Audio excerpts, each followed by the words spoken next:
जहाँ तक नीतीश कुमार जी का सवाल है, वो इसको एक राजनीतिक मुद्दा के रूप में उठाते रहे। जब उनको सूट करता है तो इसको उठाते हैं, जब नहीं सूट करता है तो इसको छोड़ देते हैं। जब प्रश्न उन पर उठते हैं कि आपने क्या किया, आपने गरीबी को दूर करने का क्या किया, आपने यहाँ की शिक्षा के साथ क्या किया। आज शिक्षा ध्वस्त है, लालू जी के वक्त में तो ध्वस्त हुआ ही, उससे अधिक ध्वस्त इनके वक्त में है। तो क्या इसकी जिम्मेदारी विशेष राज्य के दर्जा से सुधर जाएगी? आपको जवाब देना चाहिए मुख्यमंत्री जी नीतीश कुमार जी, लालू प्रसाद यादव जी, आपको जवाब देना चाहिए कि 15 साल आपने राज किया है। और जिन गरीबों की बात करते हैं उसके आप प्रतिनिधि हैं, मसीहा कहलाते हैं, आपने उनके लिए क्या किया? महाविद्यालयों में शिक्षकों की नियुक्ति नहीं हो रही, उसके लिए कौन जिम्मेदार? आधे से भी अधिक पद रिक्त हैं। विभाग का विभाग ऐसा है जहां शिक्षक नहीं है, कौन इसके लिए जिम्मेदार है? सरकार ने रोक कर रखा है, उसके लिए मुख्यमंत्री जिम्मेवार है। शिक्षा मंत्री की तो कोई हैसियत ही नहीं होती है। कास्ट सेंसस जो है बड़ा ही बिहार इस पर सीरियस है, खासकर नीतीश कुमार। क्या जरूरी है कि कास्ट सेंसस? आवश्यक नहीं है, नहीं है, नहीं है, लेकिन राजनीति करने के लिए आवश्यक है। नमस्कार, आप देख रहे हैं द इंडिया टॉप। मैं हूं आदेश पुरी। जैसे ही नीति आयोग का रिपोर्ट आया और बिहार उसमें फिसड्डी हुआ गरीबी को लेकर, तब से ही फिर से एक बार स्पेशल स्टेटस का जिन्न जिंदा हो गया है। और कहें तो एनडीए के दो महत्वपूर्ण दल जदयू और बीजेपी के बीच में खींचतान शुरू हो गई है। संसद में भी इसकी गूंज सुनाई दी है। हमारे साथ हैं देश के नामी जो हैं अर्थशास्त्री हैं एनके चौधरी जी, इनसे हम बात करेंगे। सर, ये स्पेशल स्टेटस क्या है सर? राजनीतिक स्टंट है या सच में बिहार की जरूरत है या फिर जदयू का एक कमिटमेंट है?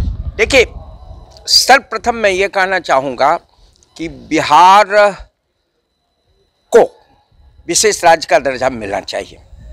इसके कारण बहुत ही स्पष्ट हैं और वो इतिहास से जुड़े हुए हैं। बिहार पूर्वी भारत का हिस्सा है जहाँ पर परमानेंट सेटलमेंट था, जमींदारी व्यवस्था थी। दूसरी बात कि बिहार जब अनडिवाइडेड था, झारखंड इसमें शामिल था, तो फ्रेट इक्वालाइजेशन की पॉलिसी थी। मतलब धनबाद में जो कोयला का दाम था वही मद्रास में कोयला। तो बिहार को जो एडवांटेज होना चाहिए था, लाभ मिलना चाहिए था अपने नेचुरल रिसोर्सेज का, वो मिला नहीं और पहले से तो पिछड़ा था ही। आप जानते हैं कि बिहार बीमारू राज्यों का एक हिस्सा है और अभी तक आज़ादी के 75 साल बाद भी सभी मानकों पर बिहार अन्य राज्यों से पिछड़ा हुआ है। अभी नीति आयोग की रिपोर्ट हो या अंतर्राष्ट्रीय संस्थानों द्वारा रिसर्च करके जो रिपोर्ट आ रही है, मल्टी डायमेंशनल पॉवर्टी इंडेक्स हो या मिलेनियम डेवलपमेंट गोल वाला इंडेक्स हो, बिहार पिछड़े राज्यों में आ रहा, सबसे नीचे आ रहा। स्वाभाविक है, प्रश्न उठता है कि अगर देश का इंक्लूसिव डेवलपमेंट होना है, बैलेंस रीजनल डेवलपमेंट होना है, तो बिहार को उसके भाग्य पर अगर आप छोड़ देंगे, उसके लिए विशेष नहीं करेंगे कुछ, तो बिहार पीछे ही रह जाएगा, खास करके रिलेटिव टर्म्स में। आज भी बिहार की प्रति व्यक्ति आय राष्ट्रीय औसत के लगभग 1/3 मात्र है। तो अगर बिहार को राष्ट्रीय औसत में लाना है तो स्वाभाविक रूप से बिहार को उठाने की जरूरत है। जिस तरह समाज में पिछड़ों को, वंचितों को उठाने के लिए आपने उनको रिजर्वेशन दिया, उनके लिए विशेष कार्यक्रम चलाए, उसी तरह राज्यों को भी तो उठाने की ज़रूरत है। तो नीतीश कुमार जी की मांग के पहले से मेरे जैसे अर्थशास्त्र के विद्यार्थी और समाज से जुड़े व्यक्ति इसकी मांग करते रहे हैं। तो ऐसा नहीं है कि ये केवल राजनीतिक मांग है। लेकिन जहाँ तक नीतीश कुमार जी का सवाल है, वो इसको एक राजनीतिक मुद्दा के रूप में उठाते रहे। जब उनको सूट करता है तो इसको उठाते हैं, जब नहीं सूट करता है तो इसको छोड़ देते हैं। जब प्रश्न उन पर उठते हैं कि आपने क्या किया, ठीक है, बिहार ऐतिहासिक रूप से पिछड़ा था, लेकिन आज़ादी के तो 75 साल हो गए, एक के बाद एक सरकारें आई जिनकी जिम्मेवारी थी बिहार को उठाना। कांग्रेस की सरकार आई, ऑपोजिशन की सरकार आई और पिछले 30 साल से उसी सामाजिक आर्थिक वर्ग के प्रतिनिधियों की सरकार आई, भले नाम जो भी हो। ये मंडल राजनीति की उपज है, ये जेपी मूवमेंट की उपज है, चाहे लालू प्रसाद यादव जी हों या नीतीश कुमार जी हों, आप जानते हैं कि बीच में दोनों मिल भी गए थे। तो 30 साल से तो इनका शासन है। आपने क्या किया? आपने क्या किया? आपने गरीबी को दूर करने का क्या किया? आपने यहाँ की शिक्षा के साथ क्या किया? आज शिक्षा ध्वस्त है, लालू जी के वक्त में तो ध्वस्त हुआ ही, उससे अधिक ध्वस्त इनके वक्त में है। तो क्या इसकी जिम्मेदारी विशेष राज्य के दर्जा से सुधर जाएगी? स्वास्थ्य की स्थिति इतनी गड़बड़ क्यों है? गरीबी के लिए आप कौन सा कार्यक्रम चला रहे हैं? रोजगार बढ़ाने के कौन से कार्यक्रम चला रहे हैं? तो जहां एक और मैं इस बात की पुरजोर समर्थन करता रहा हूं और नीतीश कुमार जी से पहले से मैं इसकी मांग कर रहा हूं कि बिहार ही नहीं, पूरा ईस्टर्न इंडिया जो पिछड़ गया है उसके साथ न्याय होना चाहिए। और विशेष राज्य का दर्जा का यदि प्रावधान है कुछ राज्यों के लिए तो बिहार को भी मिलना चाहिए। इसलिए मैं उसका समर्थन कर रहा हूं। नीतीश कुमार की भी यह मांग जायज है, लेकिन इसको केवल राजनीतिक मुद्दा बनाना, कभी उठाना, कभी गिराना, कभी चुप रहना, ये केवल राजनीतिक मोहरा बनाने से काम नहीं चलेगा। और दूसरी जो बहुत महत्वपूर्ण बात है, इसको आप अपनी कमी को छुपाने के लिए जो करते हैं वो जायज नहीं है। आपको जवाब देना चाहिए मुख्यमंत्री जी नीतीश कुमार जी, लालू प्रसाद यादव जी, आपको जवाब देना चाहिए कि 15 साल आपने राज किया है और जिन गरीबों की बात करते हैं उसके आप प्रतिनिधि हैं, मसीहा कहलाते हैं, आपने उनके लिए क्या किया?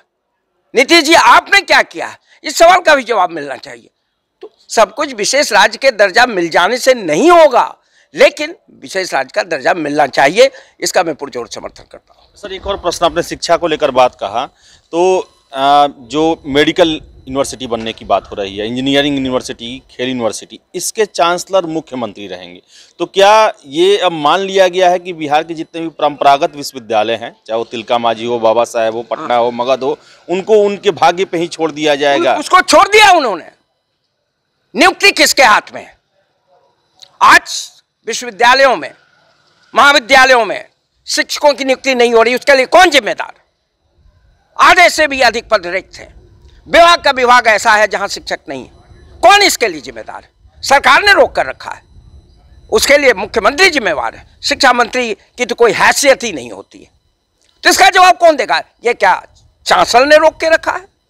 यह सही बात है कि कुलपतियों की नियुक्ति में बड़े पैमाने पर घोटाला उजागर हुआ है और उसमें राजभवन की भूमिका आई है। और मैंने सीधे तौर से कहा कि महामहिम राज्यपाल सह कुलाधिपति इसके लिए जिम्मेदार हैं। भ्रष्टाचार वहां से शुरू होता है। यह चर्चा अनायास नहीं हुआ कि पैसे लेके कुलपतियों की नियुक्ति होती है, लेकिन उन नियुक्ति में मुख्यमंत्री की भी तो भूमिका है।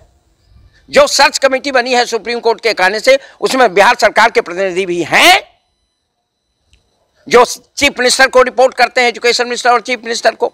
और जो फाइनल अपॉइंटमेंट है कुलपतियों की, उसमें मुख्यमंत्री से इफेक्टिव कंसल्टेशन राज्यपाल करते हैं। अभी हाल में आपने देखा कि जब भ्रष्टाचार का मामला उजागर हुआ, मगध यूनिवर्सिटी के कुलपति के घर पर रेड हुआ, उसके बाद अरबी फारसी विश्वविद्यालय के वर्तमान कुलपति ने अपने पूर्ववर्ती कुलपति सुरेंद्रनाथ सिंह पर, SP सिंह पर गंभीर आरोप लगाए। और जब मीडिया में यह रिपोर्ट आई कि राज्यपाल को राजभवन वहाँ दिल्ली बुलाया गया 2 बजे के फ्लाइट, तो 1 बजे मुख्यमंत्री ने पाटलिपुत्रा यूनिवर्सिटी के नए कुलपति की नियुक्ति में अपनी राय देने के लिए राजभवन में अपनी मौजूदगी दर्ज की और सब कुछ रफा दफा हो गया। तो मुख्यमंत्री कैसे जिम्मेदारी से बच सकते हैं? उनके प्रतिनिधि सिलेक्शन कमेटी में, फाइनल अपॉइंटमेंट में उनकी राय ली जाती है, और अगर उसके बावजूद गलत लोगों की नियुक्तियां होती रही हैं तो मुख्यमंत्री को कौन रोकता है कि जिस तरह से विशेष राज्य के दर्जे की मांग करते हैं, वो क्यों नहीं नरेंद्र मोदी जी, माननीय प्रधानमंत्री जी से मांग करते हैं कि इस राज्यपाल सह कुलाधिपति को वापस किया जाए, उनको हटाया जाए अगर भ्रष्टाचार है। और भ्रष्टाचार दोनों स्तर पर हो रहा है, ये आम धारणा है और इस आम धारणा के पीछे आधार है। तो ये इन्होंने तय कर लिया है कि उच्च शिक्षा को ध्वस्त कर देंगे, स्कूली शिक्षा मूल्य, ये क्वालिटी समाप्त है। जिन तरह के शिक्षकों की या तो नियुक्ति नहीं हो पा रही है, पद रिक्त है, अभी भी अपॉइंटमेंट का प्रोसेस फिर रुक गया, और जो है उनकी गुणवत्ता पर गंभीर प्रश्न है। तो यही कारण कि एक चपरासी भी अपने बच्चे को सरकारी स्कूल में नाम नहीं लिखाना चाहे। क्यों ऐसा हो रहा? क्यों ऐसा हो रहा है? तो शिक्षा को चाहे स्कूली स्तर पर हो या विश्वविद्यालय स्तर पर हो, कॉलेज स्तर उसमें शामिल है, पूरी तरह ध्वस्त हो गया। और इसकी सीधी जिम्मेदारी मुख्यमंत्री पर होती है। और भ्रष्टाचार इसका एक बड़ा कारण है। और जिन पर गंभीर आरोप होते हैं उनकी कुलपति की नियुक्ति करना, लेकिन शिक्षकों की नियुक्ति नहीं करना, ये तो मुख्यमंत्री इसके लिए जिम्मेदार है। और डेमोक्रेटिक गवर्नमेंट्स में मुख्यमंत्री को लोग वोट देते हैं, सवाल उनसे पूछा जाएगा और जवाब तो उन्हीं को देना होगा ना। सर, एक और बात की चर्चा हो रही है, कास्ट सेंसस जो है, बड़ा ही बिहार इस पर सीरियस है, खासकर नीतीश कुमार। क्या जरूरी है कि कास्ट सेंसस? आवश्यक नहीं है, लेकिन राजनीति करने के लिए आवश्यक है। और चूंकि जात और धर्म की राजनीति करनी है, इसीलिए यह है। मोटे तौर से तो सबको मालूम है कि किस जात का कितना अनुपात है, लेकिन यह सवाल उठाकर गोल बंद किया जा रहा है। जो बड़े मुद्दे हैं, गरीबी के मुद्दे, शिक्षा के मुद्दे, शिक्षा के समाप्त होने का मुद्दा है, हेल्थ का मुद्दा गौण हो जाए और जात और धर्म के नाम पर पूरे समाज को मोबिलाइज कर दिया जाए। लेकिन अगर यही होना है तो मुख्यमंत्री को कौन रोकता है जात का सेंसस करने से? करा लें जात का सेंसस। लेकिन जात का सेंसस करा लेने से और विशेष राज्य के दर्जा मिल जाने से गरीबों का भला गारंटी है, ऐसा मैं नहीं मानता। इसका यह मतलब नहीं कि मैं विशेष राज्य का दर्जा नहीं चाहता। मैंने स्पष्ट कहा कि मैं उन लोगों में हूं जो नीतीश कुमार से पहले से विशेष राज्य का दर्जा मांग कर रहा हूं। मैं उन लोगों में हूं जो वंचितों के पक्ष में खड़ा हुआ हूं, और उसमें अगर जातिगत जनगणना मदद करती है तो मुझे कोई एतराज नहीं हो सकता। लेकिन इनके उद्देश्य नापाक है। इनको कास्ट पोलराइज करना है, इनको धर्म के नाम पर पोलराइजेशन ऑलरेडी हो रहा है, और यह कह करके उन मुद्दों को गौण कर देना है, छिपा देना है। जो मुद्दे सामने उभर कर आ रहे हैं वो गरीबी का मामला है, अशिक्षा का मामला है, स्वास्थ्य की सुविधा की कमी का मामला है, और रीजनल इम्बैलेंस का मामला है।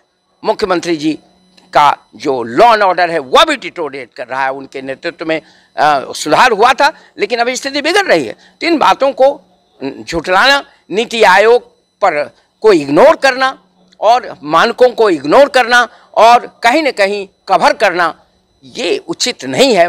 मुख्यमंत्री जी एक वरिष्ठ नेता है देश के, उनसे ये अपेक्षा नहीं की जा सकती है। उनको सीधे तौर से बिहार की समस्याओं का निदान ढूंढना चाहिए और बहाना नहीं ढूंढना चाहिए, चाहे वो जातिगत जनगणना के नाम पर हो या विशेष राज्य का दर्जा के नाम पर हो। ऐसे मैंने कहा कि सिद्धांत विशेष राज्य का दर्जा का मैं पक्षधर हूँ और जातिगत जनगणना का भी विरोध नहीं करता, लेकिन इसकी जरूरत इस वक्त मैं नहीं मानता।